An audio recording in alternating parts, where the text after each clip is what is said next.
보시는 하나님의 말씀은 창세기 4장 1절에서 15절까지의 말씀입니다. 창세기 4장 1절에서 15절까지의 말씀을 저와 함께 교독하도록 하겠습니다. 아담이 그 아내 하와와 동침하니 그녀가 임신해 가인을 낳고 말했습니다.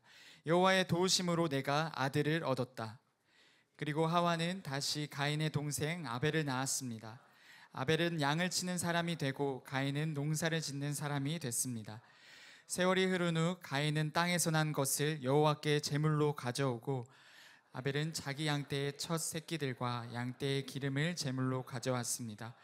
여호와께서 아벨과 그의 제물은 인정하셨으나 가인과 그의 제물은 인정하지 않으셨습니다. 가인은 몹시 화가 나서 고개를 떨구었습니다. 그러자 여호와께서 가인에게 말씀하셨습니다. 왜 화가 났느냐? 왜 고개를 떨구었느냐? 만약 내가 옳다면 어째서 얼굴을 들지 못하느냐? 그러나 내가 옳지 않다면 죄가 문 앞에 도사리고 있을 것이다. 죄가 너를 지배하려 하니 너는 죄를 다스려야 한다. 가인이 자기 동생 아벨에게 말해 그들이 들에 나가 있을 때 가인이 일어나 그의 동생 아벨을 쳐서 죽였습니다. 여호와 하나님께서 가인에게 말씀하셨습니다. 내 동생 아벨이 어디 있느냐? 가인이 말했습니다. 모릅니다. 제가 동생을 지키는 사람입니까? 여호와께서 말씀하셨습니다. 내가 무슨 짓을 저질렀느냐? 내 동생의 피가 땅에서 내게 울부짖고 있다. 이제 너는 입을 벌려 내 동생의 피를 받은 땅으로부터 저주를 받을 것이다. 내가 땅을 일궈도 다시는 땅이 내게 그 결실을 내주지 않을 것이며 너는 땅으로부터 도망해 떠도는 사람이 될 것이다. 가인이 여호와께 말했습니다. 보십시오, 제 벌이 너무 무거워 견디기 어렵습니다. 오늘 주께서 저를 이 땅에서 쫓아내셔서 주의 얼굴을 볼 수 없게 됐기 때문에 제가 이 땅에서 도망해 떠도는 사람이 될 것입니다. 저를 만나는 사람들은 모두 저를 죽이려 들 것입니다. 함께 읽겠습니다. 여호와께서 그에게 말씀하셨습니다. 그렇지 않을 것이다. 누구든 가인을 죽이는 사람은 7배로 복수를 당할 것이다.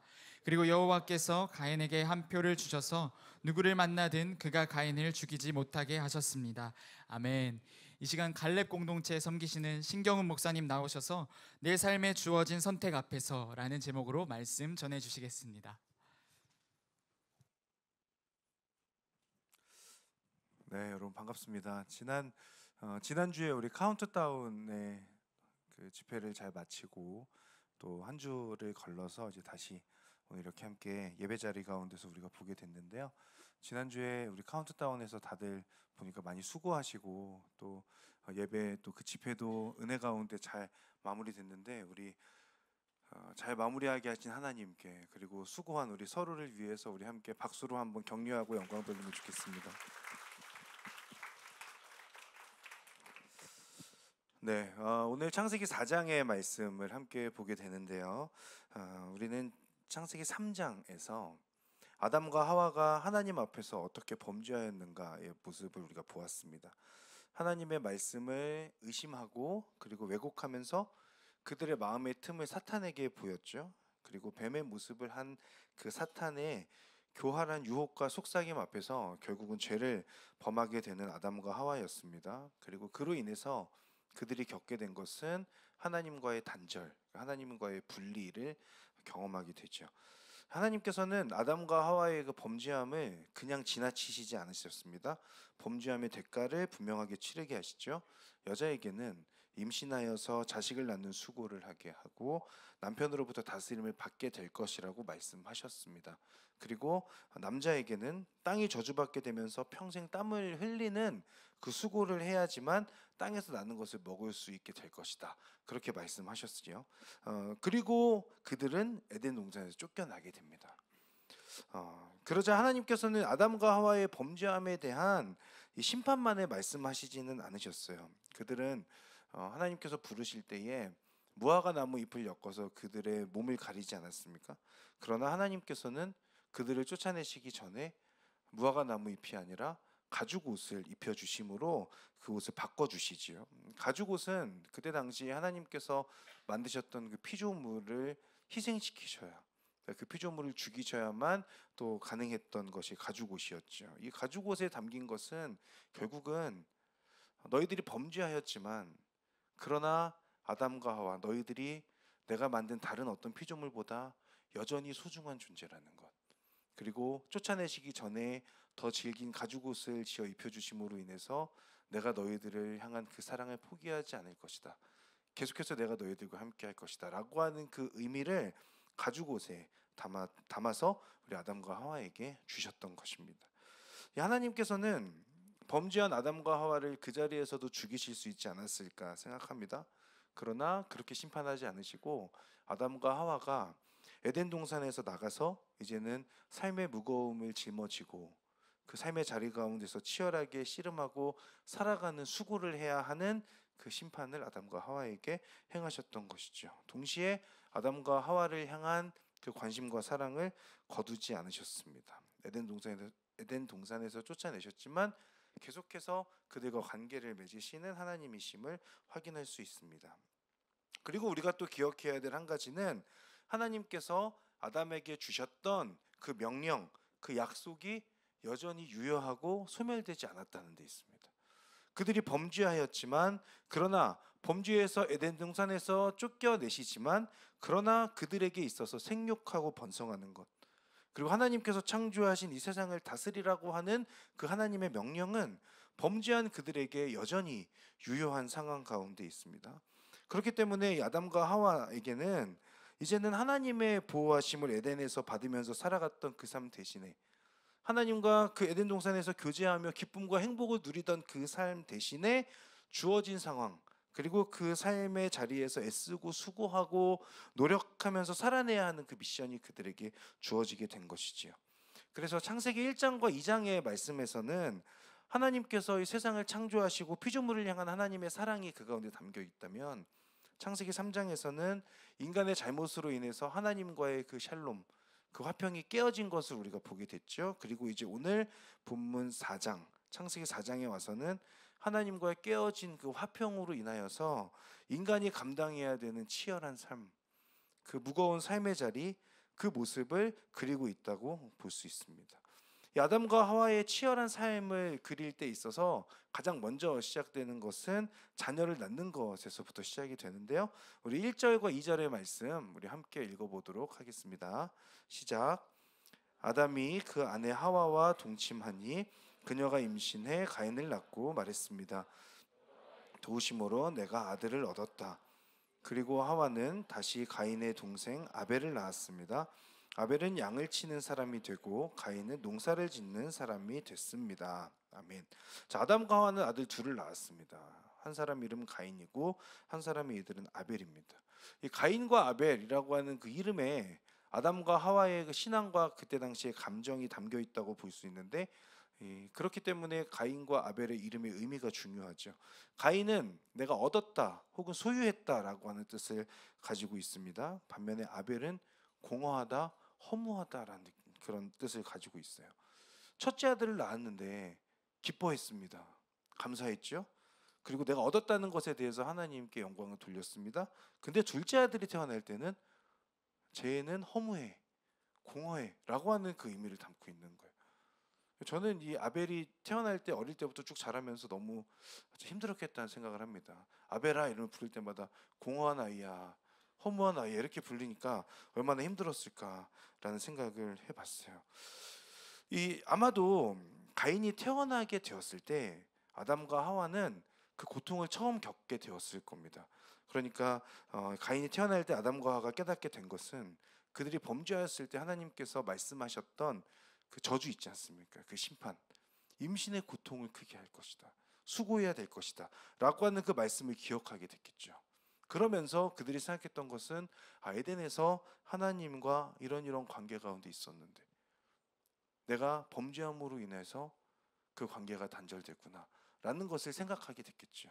그러면서 동시에 지금은 에덴에서 쫓겨나 있는 상황이지만 그러나 가죽옷을 입고 있으면서 여전히 그래도 하나님께서 나와 함께 하고 계시구나, 하나님께서 나를 도와주고 계시구나 라는 것을 깨닫게 되었을 것입니다. 그런 고백을 담아서 지금 아담과 하와는 가인의 이름을 짓는 겁니다. 여호와의 도우심으로 아들을 얻었다 라고 하는 그 고백이 가인의 이름에 담겨 있는 것이죠. 그러나 이 가인이 태어나고 둘째인 아벨이 태어날 때는 아마도 아담과 하와 그리고 가인, 이 세 식구가 이루어가는 그 가정이 에덴에서 쫓겨냄 받고 나서 그 살아가는 시간들이 결코 쉽지 않았을 겁니다. 그들이 경험하는 그 삶의 문제, 치열한 삶의 자리 가운데에서 아마도 경험하는 그런 여러 가지 어려움들이 있지 않았을까라는 생각을 해보게 됐습니다. 뭐 농담이지만 저는 결혼한 지 8년 됐는데 결혼하고 느낀 것은 연애랑 결혼이 그렇게 크게 다르지 않다는 겁니다. 그냥 한 집에서 같이 살고 같이 있는 시간이 더 많아지고, 그래서 뭔가 더 해야 되는 것도 있고 맞춰야 되는 것은 있지만 서로에게 집중한다라고 하는 그 측면에서는 연애할 때나 결혼할 때나 크게 다르지 않았던 것 같아요. 근데 저희 집에 큰 변화가 찾아왔을 때가 저희 딸이 태어났을 때, 저희 딸이 저희 가정에 찾아오는 그때부터 전쟁이 시작되고 쉽지 않았습니다. 저희 딸은 너무나 사랑스럽습니다. 저를 똑같이 닮았고, 너무 여러분 믿지 않으시겠지만 굉장히 귀엽습니다. 사랑스럽고 귀여운 그 딸 아이, 6살 된 아이인데 그 아이가 태어나기 전이랑 태어난 후는 너무너무 달랐어요. 태어나기 전에는 우리 아내에게 모든 걸 집중하고, 아내도 저에게 집중했겠죠. 집중했을 텐데 그렇게 지냈지만 자녀가 태어나고 딸이 태어난 다음부터는 모든 집중이 아이에게 갑니다. 무엇을 해도 아이를 위해서 하게 되는 그런 시간들을 보내게 됩니다. 너무 행복하죠, 감사하죠. 하지만 힘듭니다. 네. 제가 가인이 태어난 것을 보면서 가인 때문에 아담과 하와가 힘들었겠다라고 생각하는 지점이 뭐였냐면, 나중에 우리 아벨을 이제 보게 될 텐데 아벨 죽이잖아요. 가인이 얼마나 성깔이 있는 녀석인지 어릴 때부터 그 씨는 크게 다르지 않았을 것 같아요. 그러니 아담과 하와가 가인을 키우는 것도 참 쉽지 않았겠다라는 생각을 해봅니다. 어쩌면 농담입니다. 그래서 아벨의 이름을 허무하다고 지었나라는 생각도 해보게 됐어요. 자, 둘째 아들의 이름을 허무함 혹은 공허함이라고 여러분들 같으면 지으시겠습니까? 그렇게 짓지 않겠죠. 제 이름을 부를 때마다 그 느낌을 받게 되는데 어떻게 그렇게 부르겠습니까? 근데 아마도 치열한 삶의 문제 가운데서 직면하고 살아가게 되면서 겪게 되었던 그 감정들, 그리고 또 어쩌면 하나님과 함께 살았던 그 에덴 동산에서의 그 행복함과 기쁨에 대한 그리움, 그런 것들, 지금은 그들의 삶이 하나님과는 조금 멀어져 있는 것 같고 하나님이 없는 것 같은 삶에서 오는 어떤 공허함과 허무함이 그들 가운데 있지 않았을까. 그래서 그 둘째 아들의 이름을 아벨, 원어는 헤벨인데 그 이름을 그곳에 그 아벨이라고 하는 이름으로 둘째 아들의 이름을 짓지 않았을까라는 생각을 해보게 됩니다. 그런데 이 두 아들에게 주어져 있는 일이 또 달랐어요. 가인에게는 농사를 짓는 일이 주어졌고 아벨에게는 양을 치는 일이 주어졌죠. 그러니까 농사를 짓는다는 것은 아마도 또 그 가축을 친다, 양을 친다는 것은 그때 당시에 인간이 할 수 있는 대부분의 일, 모든 일들을 아마 포함하는 것일 겁니다. 예를 들어 농사를 짓는다는 것은 그 땅에서 난 것들에 대한 경작하는 것이겠죠. 그리고 양을 친다는 것은 단순히 양만 치는 것이 아니라 그 땅에서 자라고 가는 그 있는 그 가축들을 다 기르는 것, 키우는 것을 아마 모두 다 포함했을 겁니다. 그러니까 이 두 가지, 인간이 할 수 있는 그 모든 일들이 두 가지로 정리되고 있는데요. 이 두 가지 일 중에 그럼 무엇이 중요한가라고 우리가 생각할 때 그 두 가지 중에 더 중요하고 덜 중요하고는 없겠죠. 왜냐하면 하나님께서 맡기신 거 아닙니까? 가인에게는 농사 짓는 일을 맡기신 거고 아벨에게는 가축을 치는 일을 맡기신 거예요. 그리고 가인과 아벨은 그들의 삶에 주어진 자리에서 그저 묵묵히 최선을 다하면서 살아가는 시간들을 보내고 있지 않았을까라는 생각을 하게 됩니다. 그런데 그런 삶을 살아가고 있다가 어느 날 한 가지 문제가 발생하죠. 우리 3절에서부터 5절까지의 말씀을 함께 읽어보도록 하겠습니다. 세월이 흐른 후 가인은 땅에서 난 것을 여호와께 제물로 가져오고 아벨은 자기 양떼의 첫 새끼들과 양떼의 기름을 제물로 가져왔습니다. 여호와께서 아벨과 그의 제물은 인정하셨으나 가인과 그의 제물은 인정하지 않으셨습니다. 가인은 몹시 고개를 떨구었습니다. 아멘. 자, 이어지는 3절에서 첫 번째 시작은 세월이 흐른 후라고 시작합니다. 날들의 끝이라고 하는 그 의미를 가지고 있는데 아마도 추수의 때, 수확의 때를 의미하는 걸 거예요. 그러니까 그들은 지금 가인과 아벨은 나름의 삶을 살고 있다가 수확하는 때가 되었을 때에 가인과 아벨이 지금 하나님께 제물로 드리는 그런 모습들을 보여줍니다. 그러니까 가인도 그렇고 아벨도 그렇고 뭔가 어쨌든 자신들이 가꾸고 기르고 애써서 노력하던 것들을 지금 하나님께 제물로 드리고 있는 그 상황이에요. 근데 문제는 자신들이 드릴 수 있는 것을 드렸을 뿐인데 한 명의 제물은 하나님께서 인정하고 받으시고 다른 한 사람의 제물은 인정하지 않고 받으시지 않았다고 하는 데 있습니다. 차라리 하나님께서 둘 다 인정하시고 받으셨으면 우리가 오늘 보게 되는 인류 최초의 살인 사건, 그 비극은 일어나지 않았겠죠. 그러나 하나님께서 둘 중 한 사람의 제물만을 인정하심으로 인해서 비극이 일어납니다. 아벨의 제물은 인정하시고 가인의 제물은 인정하지 않으시는 그 하나님에 의해서 한 가정 안에 불화가 생겨나죠. 그리고 결국은 아벨이 죽게 되는 사건이 나타나게 됩니다. 인류 최초의 살인 사건, 그것도 가족이 가족을 죽이는 그 충격적인 사건이 발생하고 있습니다. 이 사건은 감히 말씀드리지만 하나님의 선택 때문에 일어난 일입니다. 하나님께서 둘 다 받으셨으면 됐는데 한 명만 받으심으로 인해서 나타난 사건. 그 책임을 하나님께 돌리고 싶지만 사실 오늘 본문을 보면 그렇지 않다는 것을 우리가 알 수 있죠.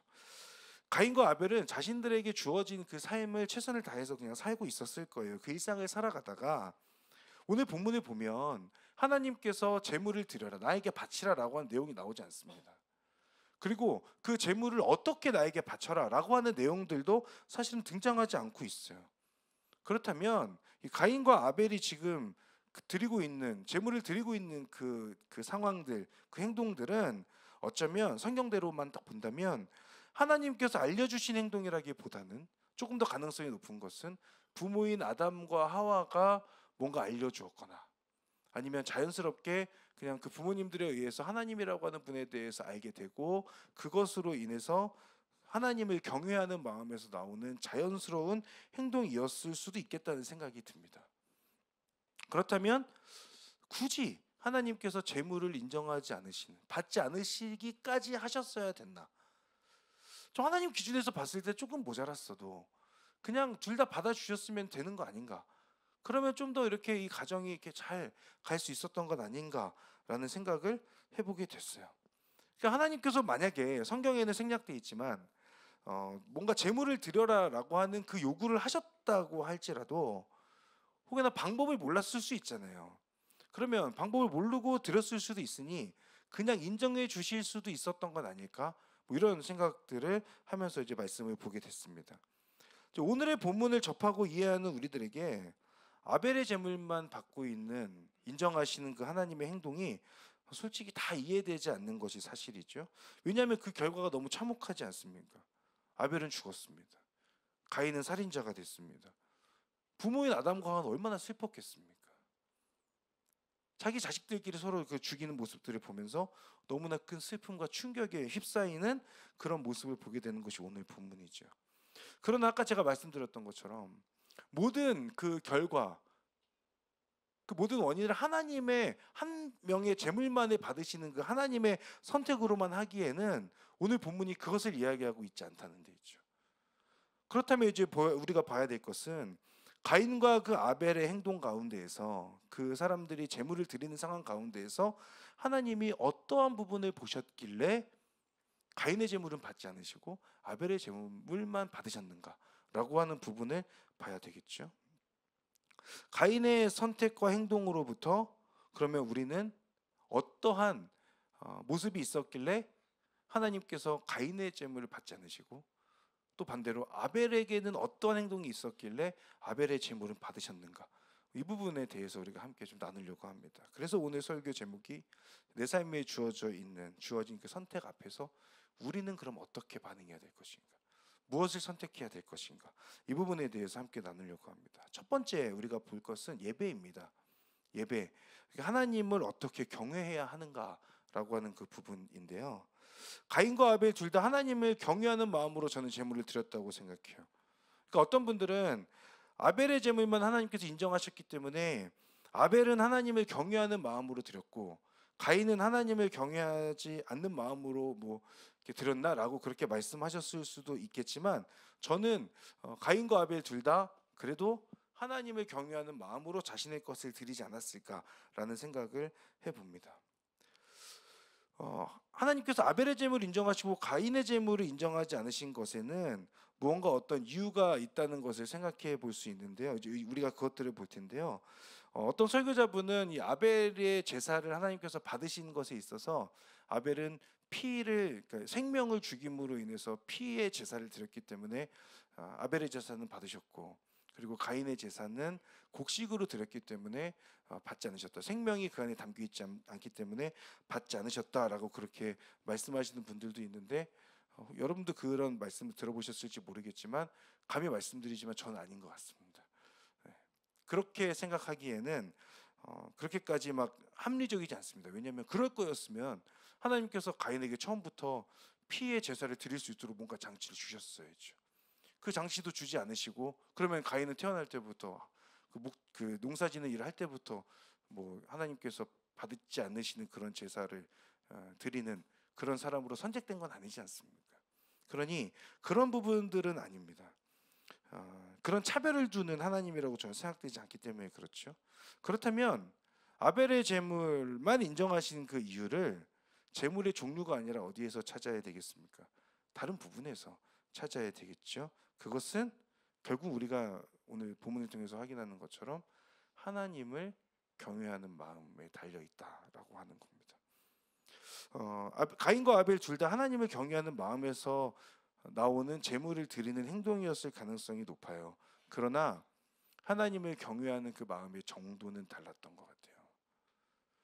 가인과 아벨 둘 다 하나님을 경외하였지만, 그러나 가인보다는 아벨이 더 하나님에 대한 간절함을 가지고 하나님께 제물을 드리지 않았을까라는 생각을 해봅니다. 우리 아까 읽었지만 4절 5절 우리 한 번만 더 함께 읽어보면 좋겠습니다. 4절 5절 읽겠습니다. 시작. 아벨은 자기 양떼의 첫 새끼들과 양떼의 기름을 제물로 가져왔습니다. 여호와께서 아벨과 그의 제물은 인정하셨으나 가인과 그의 제물은 인정하지 않으셨습니다. 몹시 화가 나서 고개를 떨구었습니다. 아멘. 자, 중요한 것은 아벨과 그의 제물, 그리고 가인과 그의 제물입니다. 그러니까 하나님께서 인정하시냐 인정하지 않으시냐라고 하는 것은 제물의 종류의 문제가 아니라 제물을 드리고 있는 사람을 포함한다는 것이죠. 결국 제물을 드리는 그 사람의 마음을 말씀하고 있습니다. 여러분, 히브리서 11장 믿음장이라고 하는 그 본문에 가서 보면 믿음의 사람들에 관한 이야기들이 쭉 나오는데, 이 아벨에 대한 이야기도 나오거든요. 근데 11장 4절에 가서 보면, 히브리서 11장 4절에 가서 보면 믿음으로 아벨은 가인보다 더 나은 제사를 하나님께 드렸고 이로써 그는 의롭다는 인정을 받았습니다. 하나님께서 그의 예물에 대해 인정해 주셨습니다. 그는 죽었지만 믿음으로 여전히 말하고 있습니다 라고 그렇게 말씀하거든요. 아벨이 가인보다 더 나은 제사를 하나님께 드리고 아벨과 그의 제물이 하나님께 인정을 받은 그 비결이 어디에 있느냐? 믿음에 있다는 거예요. 아벨이 믿음으로 드림으로 인해서 하나님께서 그 제물을 인정하셨다는 거죠. 그러니까 제물의 문제가 아니라 믿음의 문제였다는 것을 알 수 있습니다. 무엇을 드리느냐의 문제가 아니라 어떻게 드리느냐, 어떠한 마음으로 드리느냐의 문제였던 것이죠. 그러니까 하나님을 경외한다고 하지만 그 경외함이 어느 정도의 경외함이었는가라고 하는 부분들을 생각해 볼 필요가 있습니다. 둘 다 동일하게 각자 가지고 있는 것으로 하나님께 드렸습니다. 그러나 드리는 그 마음은 달랐던 거죠. 가인은 땅에서 난 것을 하나님께 제물로 가져왔다고 얘기해요. 근데 그 내용을 살펴보면 땅에서 난 것 중에 일부예요. 땅에서 난 것들 중에 일부를 하나님께 드린 거예요. 근데 아벨도 자기가 가진 것 중에서 일부를 하나님께 드리는데, 잘 이게 표현을 보면 양떼의 첫 새끼들과 양떼의 기름을 제물로 가져왔다고 말하거든요. 그러니까 지금 단수가 아니라 복수로 기록되어 있어요.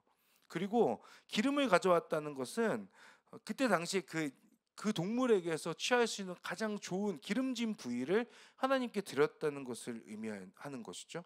그러니까 가인도 일부를 드렸고 아벨도 일부를 드렸지만, 가인은 자기가 가지고 있는 소유들 중에서 특별히 구별하여서 하나님께 드린 것이 아니라 그저 그냥 있는 것 중에 하나를 드렸고, 아벨은 더 특별히 구별하여서 하나님께 자신이 할 수 있는 최선의 것을 가지고 하나님께 드렸다라고 하는 거죠. 이렇게만 보면 결국 제물의 문제 아닙니까? 라고 생각할 수 있지만, 사실은 그 제물을 준비하는 그들의 마음 상태에 따라서 어떠한 제물이었는지가 결정되는 것이기 때문에 이것은 그 마음 상태에 따른 하나님의 받으심, 하나님께서 인정하심이라고 우리가 볼 수 있는 것이죠.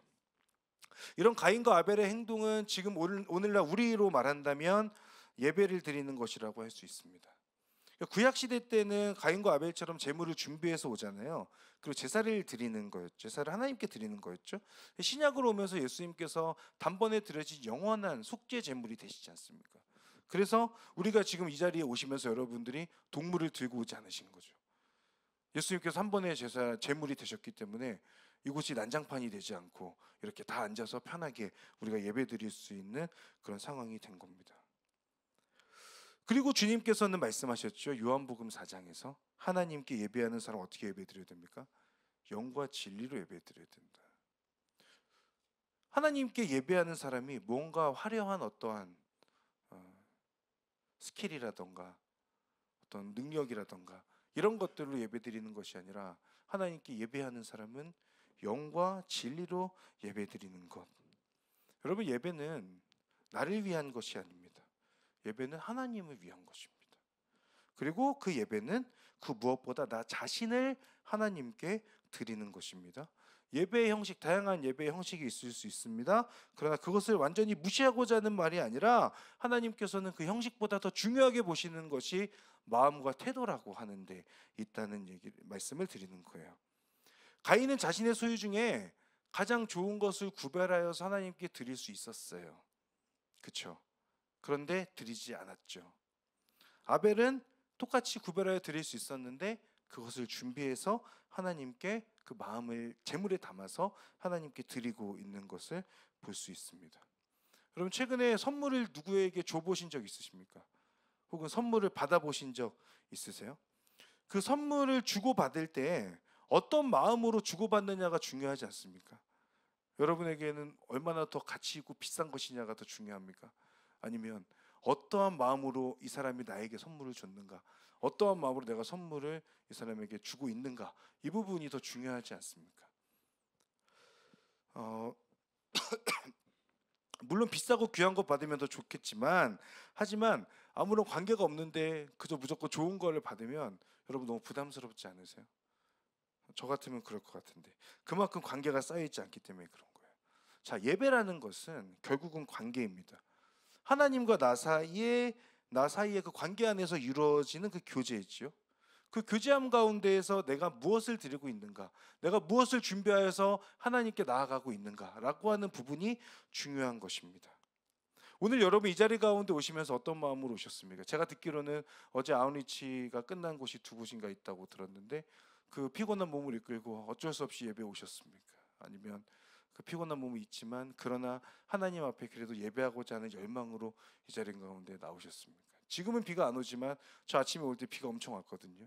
그 비가 올 때 우리가 좀 가기 싫어지잖아요. 온라인으로 유튜브로 예배드리면 좀 좋을 것 같잖아요. 근데 여기 왜 오셨어요? 어떤 마음으로 이 자리 가운데 오셨습니까? 내가 하나님 앞에 예배드릴 때 그저 그냥 어쩔 수 없이 나와서 예배드리는 것, 준비되지 않은 마음으로 그냥 이 자리 가운데 오는 것, 그것은 감히 말씀드리건대 가인이 하나님께 제물을 드리는 그 마음들과 비슷한 것 같습니다. 그런 마음은 이 자리에는 와 있지만 그러나 이사야 선지자가 1장에서 말했던 것처럼 마당만 밟는 예배를 드리고 있는 것이죠. 여러분, 어떤 마음으로 내가 하나님께 예배드리는가는요, 하나님께 달려있지 않습니다. 저와 여러분에게 달려있는 문제입니다. 우리가 선택하고 결정할 수 있는 그런 부분입니다. 저는 이제 말씀을 오늘 준비하면서 W 공동체에 가서 말씀을 전해야 되는 상황 앞에서 처음에 되게 싫었거든요. 제가 기억하실지 모르겠지만 지난번에 왔을 때 다시는 이곳에 올 일이 없을 겁니다 라고 얘기했던 적이 있어요. 근데 이번에 다시 제가 여기로 오게 된다는 것을 듣고 너무 아침부터 두 번의 말씀 어떻게 전하지라는, 저 이제 또 바로 갈렙 가서 말씀 또 전해야 되는데 이게 어떨까 뭐 이런 생각들을 했습니다. 근데 이 말씀 준비하면서 하나님 앞에 회개하고 기쁨과 감사로 하나님, 제가 가서 불러주신 것에 감사함으로 제가 그곳에서 저 같은 인간이 여기 와서 감히 이 많은 분들 앞에서 말씀을 나눌 수 있는 것에 그저 감사함으로 나아가야 되겠다라는 생각을 가지고 아침에 오면서 마음을 다시 한번 다잡고 W 공동체로 왔어요. 하나님을 경외하고 사랑하는 여러분, 여러분의 마음과 신앙의 일부만을 하나님께 드리지 않기를 바랍니다. 일부를 드리면 일부만 받으십니다. 전부를 드리면 전부를 받으시죠. 그렇다면 우리에게 주어져 있는 건 당연한, 딱 정해져 있는 거예요. 하나님께 내가 할 수 있는 마음을 다해서, 영과 진리를 다해서 하나님께 드리는 것입니다. 마음을 다해서 전심으로 하나님을 경외하는 그 마음을 예배 가운데 표현하실 수 있길 바랍니다. 찬양할 때 기쁘게 마음을 다해서 집중해서 하나님께 찬양하는 겁니다. 말씀을 나누고 있지만 여러분 지루하시겠지만 눈을 감고 잘하나 보자 이런 마음이 아니라 좀 부족해도 그런가 보다 하고 잘 들어요. 이 중에 뭔가 하나는 내가 건지겠지라고 하는 마음으로 말씀을 들어주시면 좋겠다는 생각이 듭니다. 어떤 마음으로 예배의 자리 가운데로 나아가고 있는가, 이 부분이 굉장히 중요하고 우리가 가인과 아벨, 특별히 가인의 모습 속에서 우리가 첫 번째로 발견하게 되는 나는 하나님을 경외해, 어떻게 경외하고 있는가라고 하는 부분이라고 하겠습니다. 두 번째로 우리가 볼 부분은 죄에 관련된 부분입니다. 죄는 여러분 치열하게 몸부림쳐야 하는 거예요. 어떤 얘기냐면 우리 6절 7절 말씀 한번 읽어볼까요? 6절 7절 같이 읽겠습니다. 시작. 그러자 여호와께서 가인에게 말씀하셨습니다. 왜 화가 났느냐? 왜 고개를 떨고 왔느냐? 만약 내가 옳다면 어째서 얼굴을 들지 못하느냐? 그러나 내가 옳지 않다면 죄가 문 앞에 도사리고 있을 것이다. 죄가 너를 지배하려 하니 너는 죄를 다스려야 한다.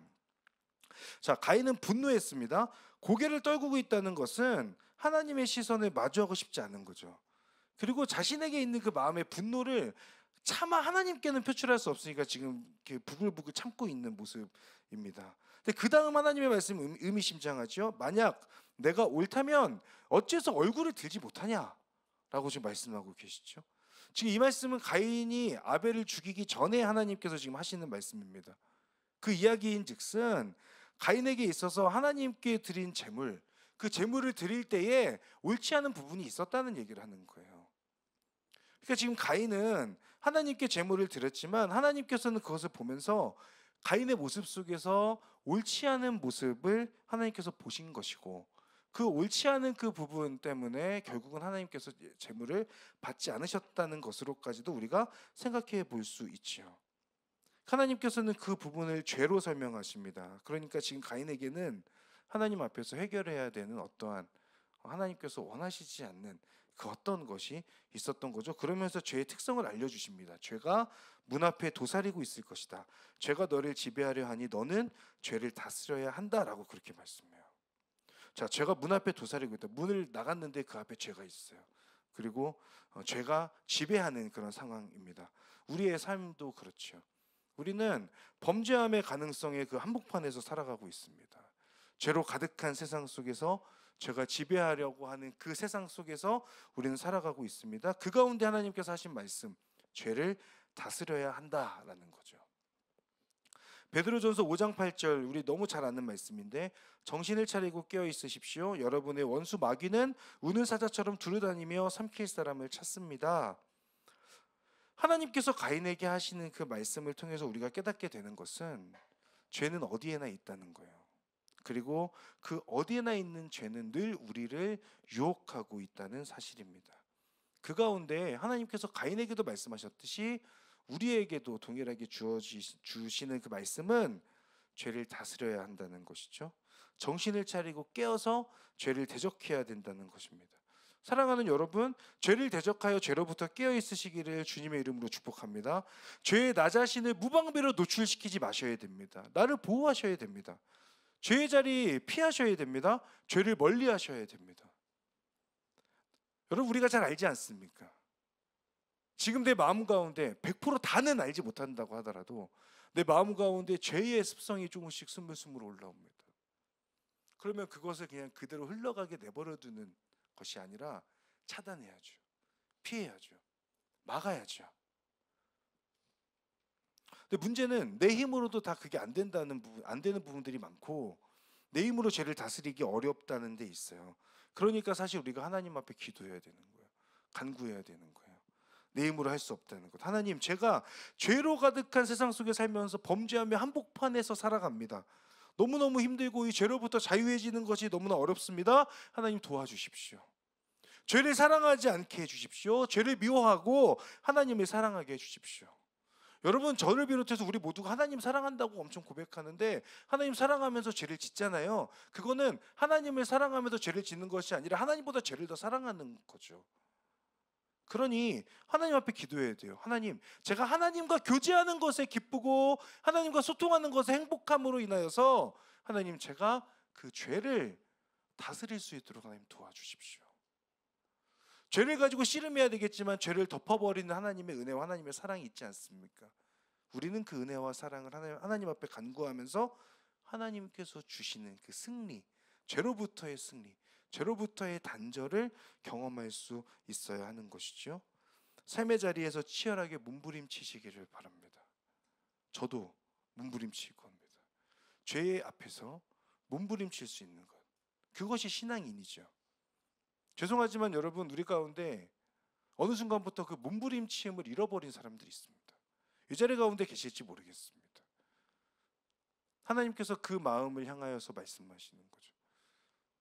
너의 그 범죄함의 현장 가운데서 그 마음이 흘러가는 대로 내버려 두지 말고 그 마음을 차단하는 그 몸부림치는, 그리고 너의 힘으로 안 될 때는 나에게 간구함으로 그 능력과 은혜를 구하라.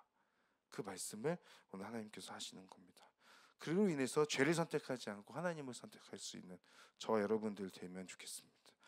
세 번째는 관계의 측면인데요. 나를 향해서 분노한다는 거예요. 오늘 가인은요, 하나님께서 자신의 재물을 인정하지 않자 분노하잖아요. 근데 그 분노의 이유가 뭔가를 살펴보면요, 그 분노의 이유, 그 분노를 결국은 자신의 모습이 아니라 아벨에게 지금 보내고 있어요. 자, 8절 말씀 함께 읽어보겠습니다. 8절 시작. 가인이 자기 동생 아벨에게 말해 그들이 들에 나가 있을 때 가인이 일어나 그의 동생 아벨을 쳐서 죽였습니다. 아멘. 자, 가인이 아벨을 죽일 이유가 없습니다. 그렇죠? 아벨은 자신이 경외하는 그 하나님께 자신이 준비한 제물을 드려서 표현했을 뿐이에요. 그런데 지금 가인은 그 분노의 이유를 아벨에게 지금 화살을 돌리고 있어요. 그리고 가인은 아마도 저 아벨 때문에 내가 하나님께 내가 드린 제물이 인정받지 못했다고 생각하는 것 같아요. 또한 아벨에 대한 그 질투의 마음이 가인에게 생겨났을 수 있죠.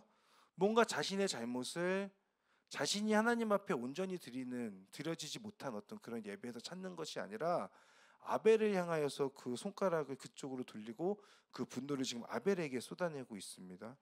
범죄와 실패 가운데 자신을 돌아보지 못하고 남의 탓하고 있는 그 모습을 확인할 수 있죠. 여러분, 이런 모습이 가인에게서만 발견되는 것이 아닙니다.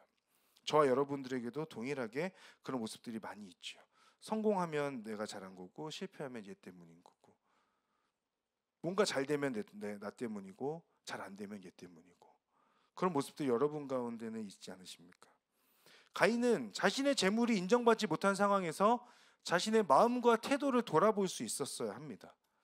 인정하지 않으신, 그 재물을 인정하지 않으신 하나님을 탓하거나 마음을 다해서 하나님께 드린 아벨을 탓할 것이 아니라 왜 나의 재물을 하나님께서 받지 않으셨을까, 그 부분을 고민하고 생각하면서 나를 탓해야 되겠죠.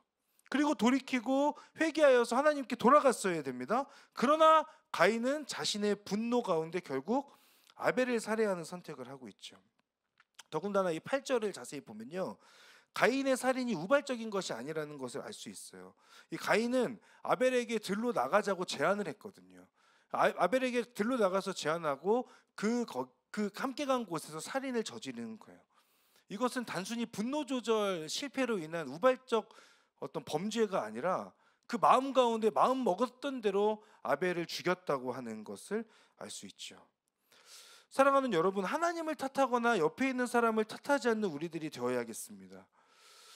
내 모습 속에서 나의 잘못을 발견하는 것이 우리 신앙이죠. 우리 신앙이 그런 쪽을 향해야 되는데, 희한하게도 뭔가 내 인생이 풀리지 않을 때 내가 아닌 다른 것을 탓하는 그런 모습들이 우리 가운데 있습니다. 저는 지금 이 자리 가운데서 어쨌든 이렇게 말씀을 나누고 목사가 돼서 이런 은혜로 이렇게 되고 있지만 저는 이제 신대원 신학대학원 신학교를 가기 위해서 한 4년 정도를 준비했습니다. 저 너무 힘들었어요. 제가 한 3년 정도는 독서실에 처박혀 있었거든요. 독서실에 처박혀서 말씀 읽는데 말씀이 내가 말씀 읽는 건지 말씀이 뭔지 도대체 알지 못하겠더라고요. 근데 이 3년 정도 이렇게 그 독서실에 박혀서 그냥 약속이 있으면 한 번씩 나오고 계속 독서실에 성경만 보고 막 기도한다고 기도하는데 기도도 잘 안 되고 그랬는데 하나님께서 나를 부르셨다는 그 확신을 가지고 신대원 공부를 시작을 했는데 성경 말씀이 너무 어려운 거예요. 도대체 이해도 안 되고 이걸 왜 해야 되나 이렇게까지 해야 되나라는 생각들을 하게 됐습니다. 그러면서 시험에 계속 떨어지는 거예요. 1차 붙었는데 2차 떨어지고 아예 다 떨어지고 막 이런 경우들이 계속 발생하면서 제 마음 가운데 그 가운데 제 안에 생겨났던 게 뭐였냐면 내가 부족해서가 아니라 처음에는 내가 부족하다는 생각을 했거든요. 근데 어느 정도 이게 반복되다 보니까 이건 나의 부족함이 아니야. 하나님이 부르시지 않은 거야. 뭐 이런 생각들. 하나님께서 나를 이렇게 지금 떨어뜨리고 계신 거야. 이런 이상한 쪽으로 제 마음이 가더라고요. 그리고 갑자기 저희 부모님이 뭐 이렇게 심부름을 시키거나 뭐 일을 시키시면 엄마 때문에 떨어지게 되고 엄마 때문에 공부 못하고 아빠 때문에 공부 못하고 뭐 이런 상황 친구들이 뭐 당구장 가자고 부르면 얘 때문에 또 내가 공부 못해 떨어졌고 막 이런 계속 제 안에 계속해서 뭔가 다른 것들과 상황들과 사람을 탓하는 모습들이 제 안에 계속 있었더라고요. 근데 제가 나중에 시험에 합격하고 나서 깨닫게 된 게 있어요. 그게 뭐냐면 하나님께서 그 시간이 저를 준비시키는 시간이었다는 거예요. 무엇을 준비시키시냐면 하나님 앞에 정직하게 나를 직면하는 법, 나의 부족함, 나의 연약함, 그리고 내가 한 것이 아니라 하나님께서 하셨다는 것을 고백하게 하시기 위해서 그렇게 오랜 시간을 공부하게 하셨구나라는 생각을 하게 됐습니다. 하나님께서는 준비되길 원하셨고 내가 높아지는 것보다 하나님이 높아지는 것을 원하셨다는 것을 나중에 깨닫게 된 것이죠. 실패 가운데 나를 돌아보길 원하셨던 거예요. 사랑하는 여러분, 우리 삶에 어려움이 찾아올 수 있습니다. 내 인생이 내가 원하는 대로 흘러가지 않을 수 있습니다. 나는 이것을 원하는데 그대로 풀리지 않을 가능성도 많이 있죠. 혹여나 이 자리 가운데 그런 상황을 겪고 계신 분이 계실지 모르겠습니다. 그러나 그 상황을 허락하시는 그 하나님은 우리들에게 요구하십니다. 나와 하나님의 관계를 먼저 돌아볼 것. 그리고 하나님이나 다른 사람 혹은 어떤 상황을 탓하지 않을 것. 그리고 하나님 앞에서 나의 마음을 점검하며 하나님을 경외하고 하나님을 의지하기를 결단할 것을 하나님께서 우리에게 요구하고 계신 것이죠.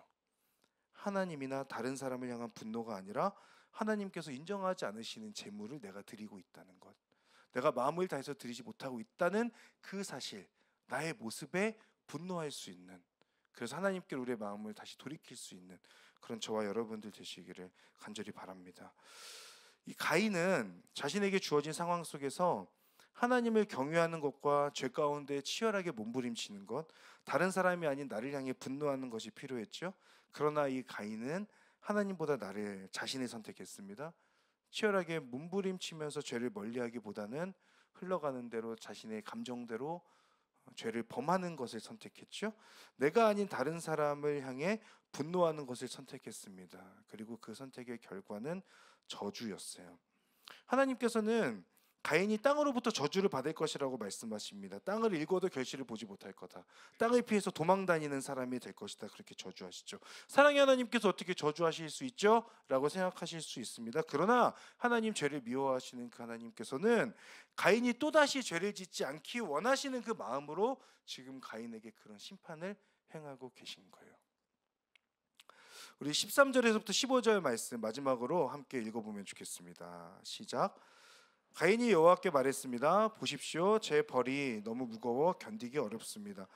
오늘 주께서 저를 이 땅에서 쫓아내셔서 주의 얼굴을 볼 수 없게 됐기 때문에 제가 이 땅에서 도망해 떠도는 사람이 될 것입니다.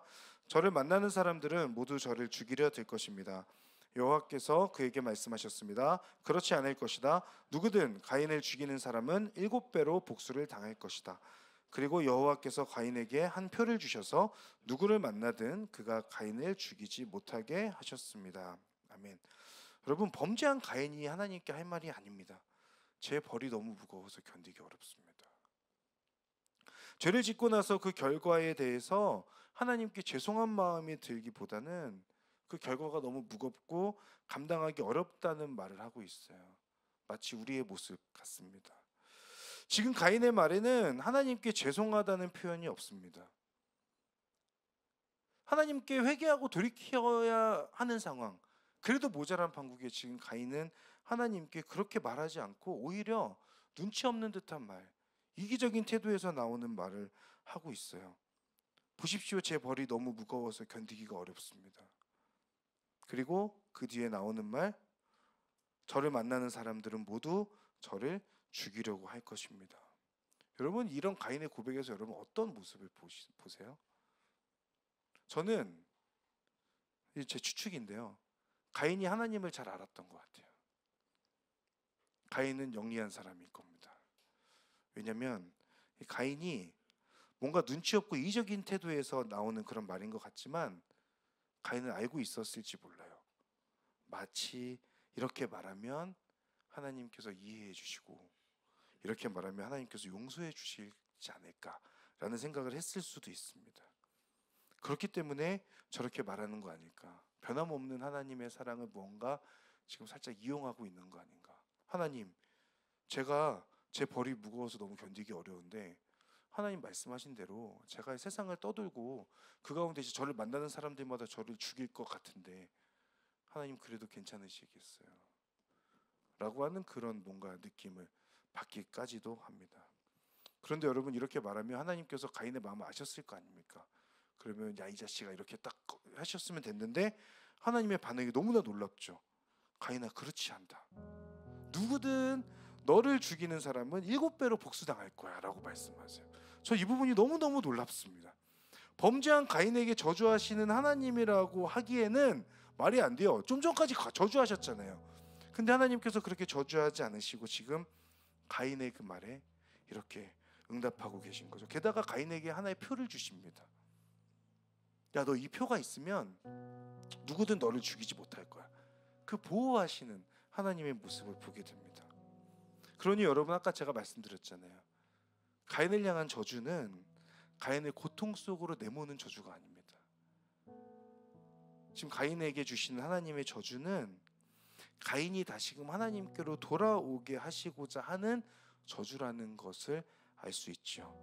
저주하시며 쫓아내시지만 집 나간 아들을 기다리는 것처럼 여전히 그 시선을 놓지 않으시고 그 아들을 기다리는 마음이신 거죠.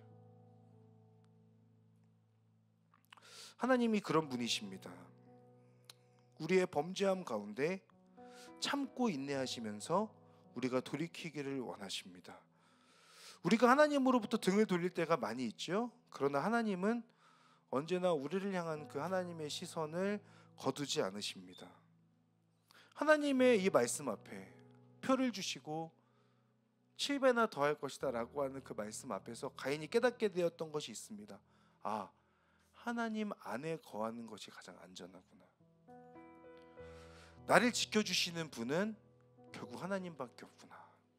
내가 원하는 대로 행동을 하고 내가 하나님 앞에 범죄하였지만 그러나 내가 다시금 선택하고 다시금 돌아가고 붙들어야 하는 분은 하나님밖에 없다라고 하는 생각을 가인은 이제 하게 되었을 거예요. 여러분, 우리에게 주어져 있는 삶이 있습니다. 우리는 살아가면서 다양한 여러 가지 선택들에 마주합니다. 여러분, 어떤 선택을 삶의 자리 가운데서 하고 계십니까? 가인이 선택했던 것처럼 뭔가 하나님을 경외하는 것보다는 나를 위해서 더 많은 선택을 하고 계십니까? 아니면 죄의 자리 가운데에서 죄를 돌이키기보다는 그 죄의 자리에 나를 그냥 노출시켜 버리는, 그래서 범죄함의 현장 가운데서 그렇게 그냥 흘러가는 대로 죄를 범하는 그런 모습 가운데 있으십니까? 그리고 그 잘못된 상황 가운데, 여러 힘든 상황 가운데에서 그 탓을 하나님께로 혹은 다른 상황으로, 다른 사람에게로 돌리는 분노하는 모습으로 살아가고 계신지는 않습니까?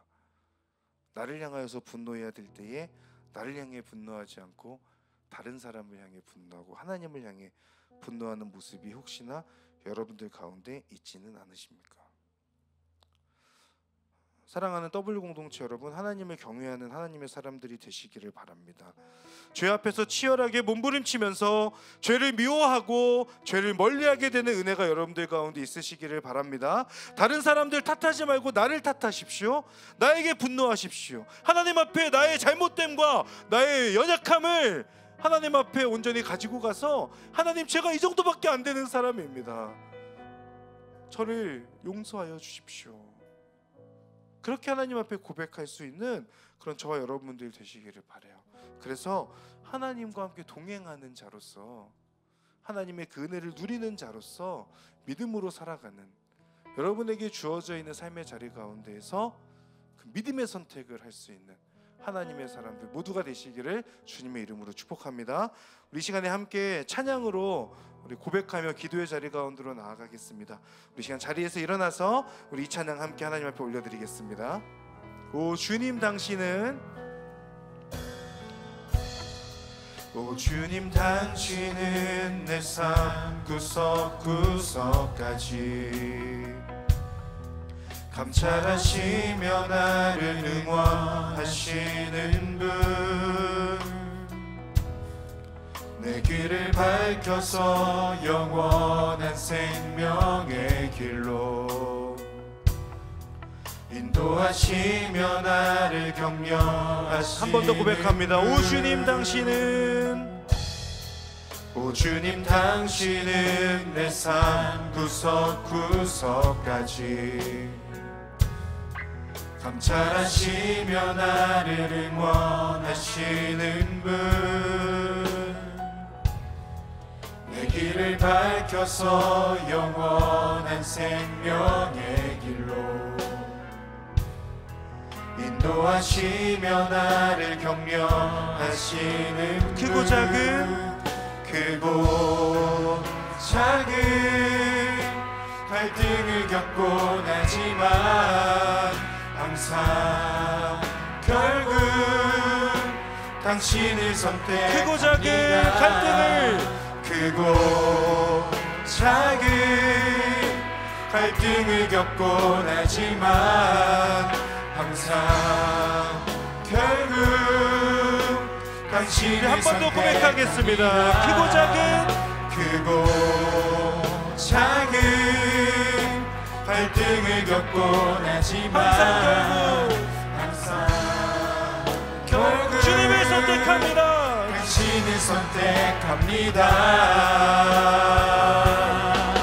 나의 유일한 고백의 대상은 오직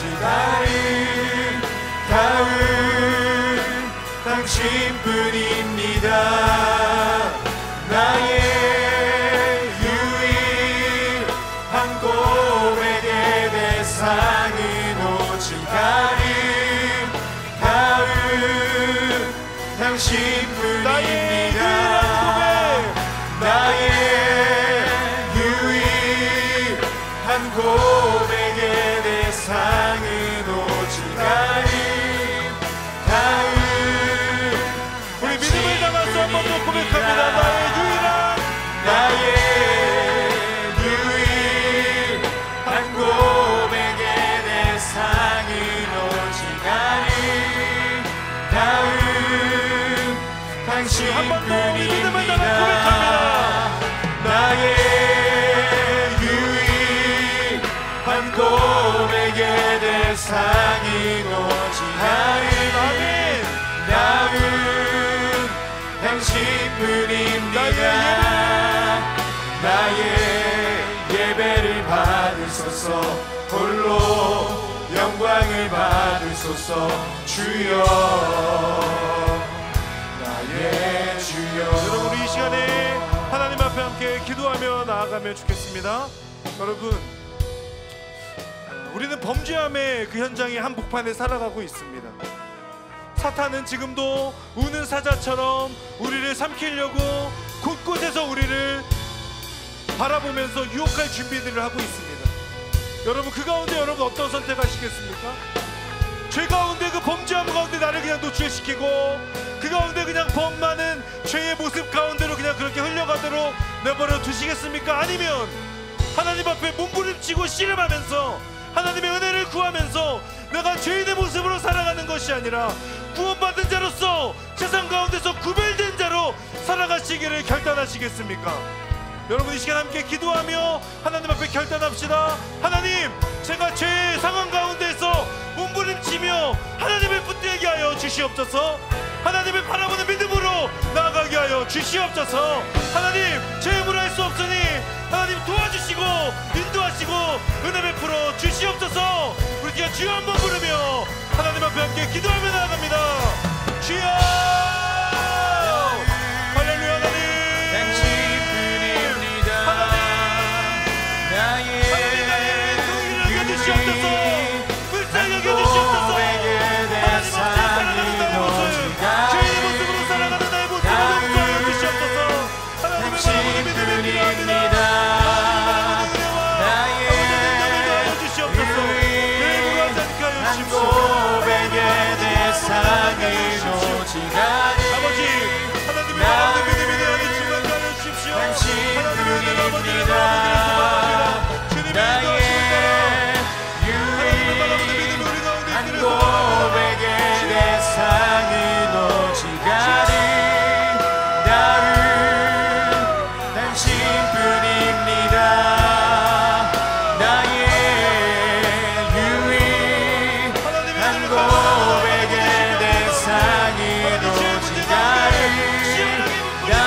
우리 한 번 더 하나님 앞에 기도하며 나아갈 때에 여러분은 어떠한 예배를 하나님께 드리고 있으십니까? 나를 위한 예배, 내가 만족하는 예배를 혹여나 드리고 있지는 않으십니까? 아니면 하나님께서 기뻐 받으시기에는 합당하지 못한 한 주간의 삶을 살다가 그저 주일을 맞아서 이 자리 가운데 나와서 예배드리고 있는 그런 우리의 모습은 아니십니까? 이 시간에 하나님 앞에 함께 기도합시다. 하나님, 저의 예배가 하나님 앞에 온전히 드려지게 하여 주시옵소서.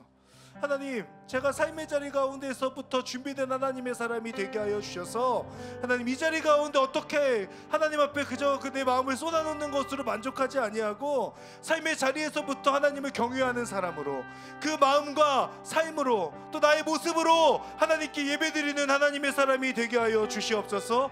하나님 아버지, 하나님을 향한 그 예배를 통하여서 하나님께서 말씀하여 주실 때에 내 안에 온전한 회복과 은혜를 허락하여 주시옵소서. 예배 가운데 하나님의 은혜를 갈망하며 하나님을 바라보며 하나님께서 기뻐하시는 예배를 드리는 하나님의 사람, 그 구별된 삶을 살아가는 하나님의 자녀가 제가 될 수 있도록 주님 인도하시고 역사하여 주시옵소서. 죄를 짓는 나의 모습 가운데에서 나의 모습을 분노하며 하나님 앞에 그 나의 죄악됨을 쏟아낼 수 있고 하나님의 용서를 구하고 하나님의 긍휼을 구하는 하나님의 사람 되게 하여 주시옵소서. 우리 이 부분 놓고 하나님 앞에 한 번 더 함께 하나님 앞에 기도하며 나아가도록 하겠습니다. 기도하겠습니다. 사랑하는 하나님, 기도합니다. 우리의 예배가 드려지는 예배가 되게 하여 주시옵소서. 하나님을 바라보는 믿음의 온전한 예배, 내 맘의 예배,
아버지 하나님, 하나님을 바라보는 자로 살아가게 하여 주시옵소서. 하나님, 범죄함의 그 한복판에 살아가면서 그 죄의 모습 가운데 그저 그렇게 나 자신을 흘러가는 물에 떠밀려가는 사람처럼 두지 아니하고 그 가운데 치열하게 몸부림치는 은혜를 허락하여 주시옵소서. 하나님, 하나님께 그 긍휼을 구하고 하나님의 은혜를 구하면서 그 범죄함 현장 가운데서 하나님을 선택할 수 있는 하나님의 사람들이 되게 하여 주시옵소서. 하나님, 예배드릴 때 나를 위해서, 나의 만족을 위해서, 내 마음의 위로를 얻기 위해서 예배드리지 않기를 원합니다. 하나님을 위하여서, 하나님의 영광을 위하여서 예배드릴 수 있는 하나님의 자녀들 되게 하여 주시옵소서. 하나님, 내가 가지고 있는 최선의 것, 그것은 예배 자리 가운데로 나올 뿐 아니라 한 주간의 삶의 자리에서도 하나님을 위하여서 헌신하며 구별된 자로서 살아가는 그 삶의 고백, 믿음의 결단 가운데 나타나는 하나님을 향한 예배인 줄을 믿습니다. 하나님, 우리 일상의 삶의 자리 가운데에서 여러 선택의 상황 가운데에서 하나님을 선택하는 믿음을 허락하여 주시옵소서. 그것을 통하여 하나님께서 기뻐하시는 하나님의 자녀로서 일상의 삶에서도 살아가는 자들 될 수 있도록 은혜 내려 주시옵소서. 모든 영광을 주님께 돌리고 감사드리며 예수님의 이름으로 기도드립니다. 아멘. 우리 하나님께 박수로 영광 돌리겠습니다.